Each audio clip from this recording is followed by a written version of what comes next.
Welcome to the July question and answer for Adept Play. And it will be publicly available a month from now in early August.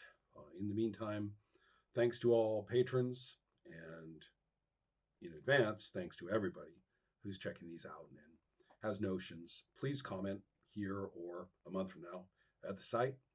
And I would very much like to get feedback, viewpoints, perspectives, additions to anything, especially for these questions. Each one is dense and probably would benefit a lot from multiple voices. The first is from Pablo, where I may have to kind of break it up a little bit, and I'm really struggling not to get lost in it. We'll see how I do.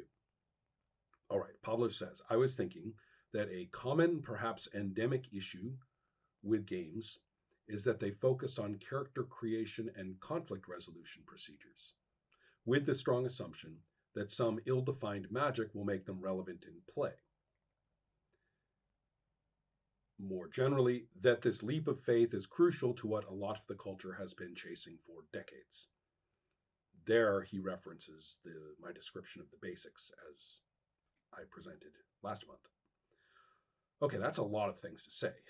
We're looking at games, as by which I think Pablo, are talking about game texts. So I want to make a quick point that will apply to this and to a couple other things in this presentation, which let's not assume or presume a one-to-one correspondence between picking up the role-playing games as texts from, say, a given year, and then say, oh, look, this is the window into how people played. This is how they played during that year. I think that the texts can tell us a great deal, but they are not, again, a one-to-one correspondence for exactly that. In particular, the texts often are urging or seeking to direct or to focus in from a perceived widespread, unsatisfying or undesired set of play that the authors have experienced or are trying to combat. Um, and whether, those are functional things that they're defying or trying to steer away from is another question. Then, so another issue too is that the authors, somewhat less directedly, are merely expressing their piece of what people did and how they played. I very strongly think that the actual range of play experiences at any point in the last 50 years has been vastly broader and probably richer than what we'll find by picking up any of the texts. Another thing I could criticize the text for is, of course, seeking to enter into a fantasized world of commerce. They are, many of them are attempting to nudge into or to be a different kind of product from the culture that they're actually coming from. So all of those things are worth discussing. But right now, let's just say what we see in the texts of a given era isn't necessarily a perfect snapshot in its entirety of how they played as a subculture for that time. It's an artifact with limitations from almost any perspective that we examine it from. So that's one thing.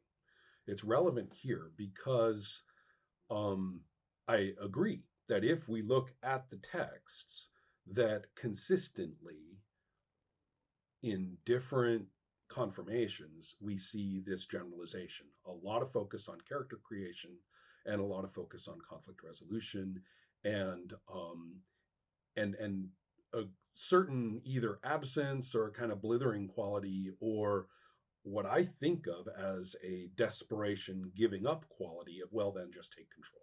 Because some just imply, well, there's a magic, so we're not talking about it or something, or you see the absence and you say, well, they must mean magic of some kind at the table. That's what people say anyway. Um, or they give up on that as a bad job and just say, you know what, this is really just, beta level screenwriting and novel writing. So we might as well just admit it, take charge so everyone, enjoys it. So yes, you look at the texts, and that is, if not consistent in its presentation and purposes throughout the decades, you can see pieces and parts of it until, as I've often talked about, in 1989 and afterward, where it is codified and so aggressively imitated that it literally characterizes, the literature with very few exceptions. All right. To stay with Pablo's question, I've agreed with the assessment of the texts. I've warned about the relevance of the text to play and understanding play at a given time. Pablo continues, I've been thinking that this is related to people figuring out early on that games did not need to have fantasy heroes exploring a dungeon and fighting monsters. But in many cases, failing to see, you don't just take away the dungeon or the combat, you need to add something back in their place to handle scene progression, which used to be a dungeon, and handle structured play, which used to just be combat. Okay. I'm really wishing that now that I had asked you for a direct question, I have to kind of pull out the direct question here. Do you see it this way? Am what I'm thinking, does that correspond to your experience or understanding? I mean, I think that's kind of the question. And the answer is actually no. There's a missing piece. That missing piece is so complicated and unfortunately involves me getting lost in, a man in his late 50s talking about his late teens, which nobody wants. And I hope I can kind of just present it as a puzzle piece, or even better, the actual puzzle that the pieces are in, which is this early context of discovering role playing while already being a fantasy, science fiction, pop culture person. And pop culture in this sense is much more fringe and much less codified by fandom and commerce than it was then. Oh, wait, than it is now. So anyway, it's a different kind of fringe culture, in which you would quite likely be picking up, a Dungeons and Dragons supplement in a head shop.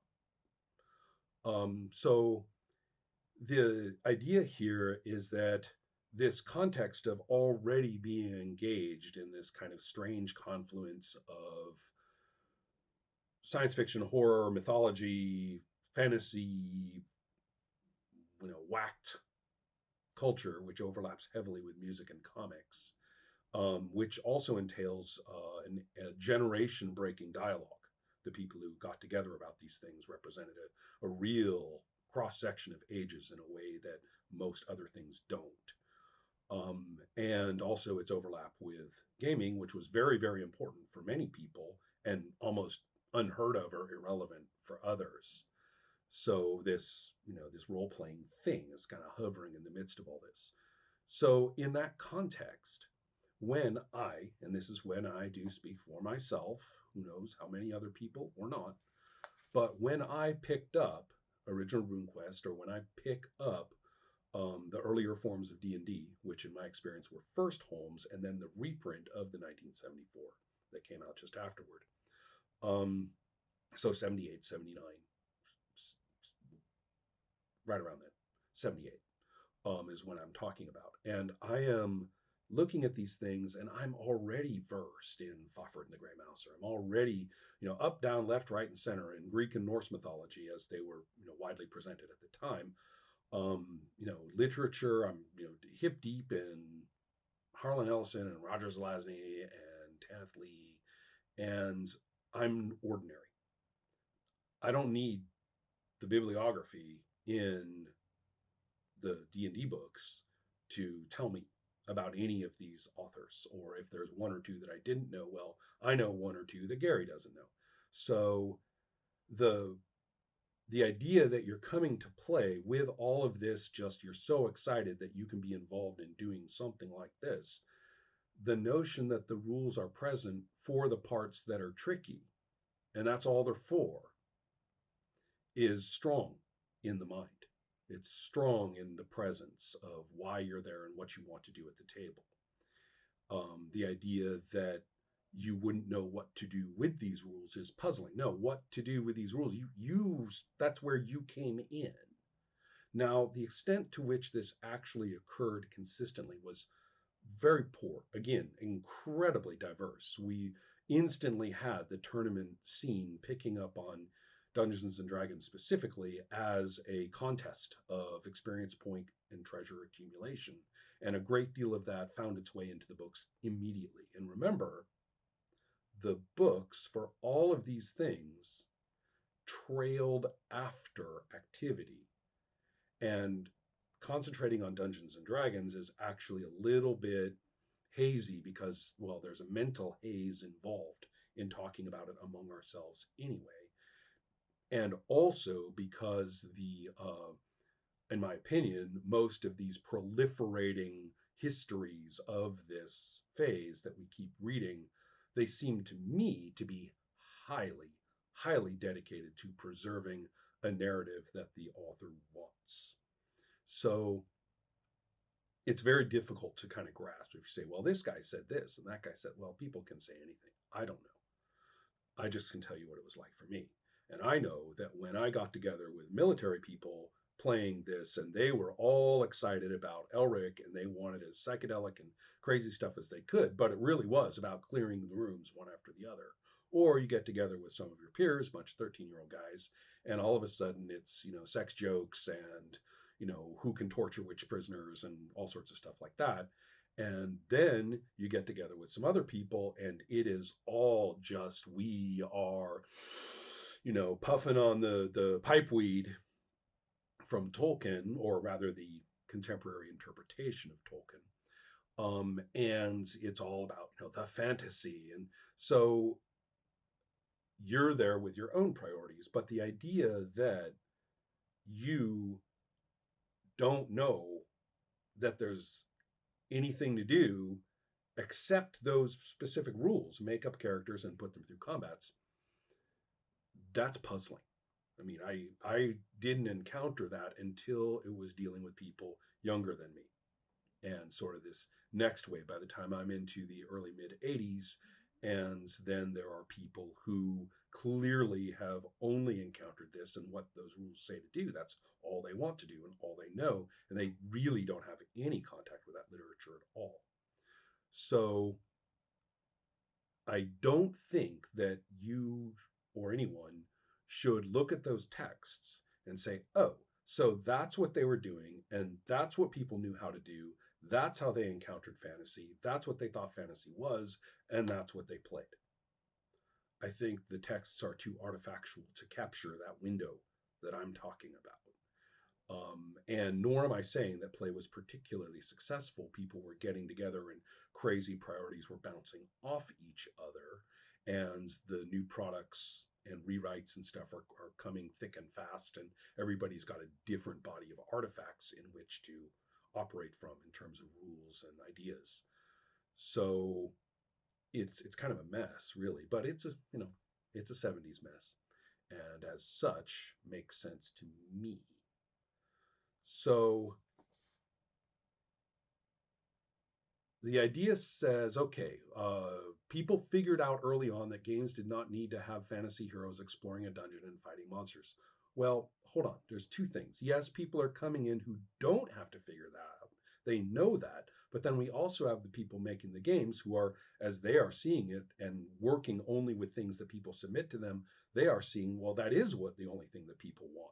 And I think you can see in all those early texts a great deal of, especially the second wave of text in the late 70s, a great deal of kind of scratching the head of, well, how are we going to match this monster dungeony treasury thing with our fantasy visions? And you can see it. The band-aids between the two in early RuneQuest are bigger than the book itself.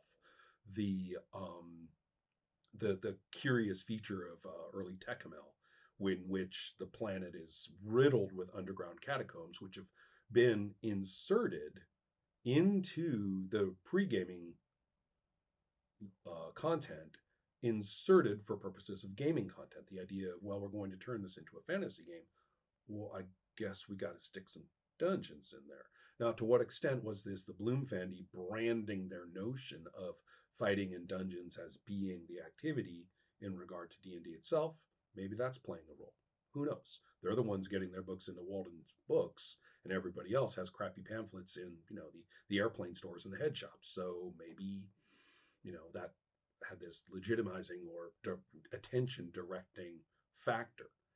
Um, and I address a lot of this actually in my three fantasies class, but I'm trying to keep myself from stumbling into that while trying to discuss this. I'm trying to get across the idea that we can't look at early role players as being kind of exactly the bots that we would think would be doing exactly what it says in those texts and nothing else. And then sort of saying, maybe we can get away from that and have like something else to do. No, I think the picture is more complex than that, and I think that what happened, the idea of how do we get into this mess? How come we didn't just get some clarity on that and move forward? Instead, we get this mess that's characterized by the text of the '80s and then concretizes into, I think, a particularly painful blind alley in the '90s, instead of doing something good. So those are my thoughts on that particular paragraph. If the question is, well, Ron, what do you think of this idea? Well, that's what I think of. That idea is to slow down, get a somewhat better idea of the crisscrossing of people who were playing, and how they interacted with one another and how they interacted with the literature.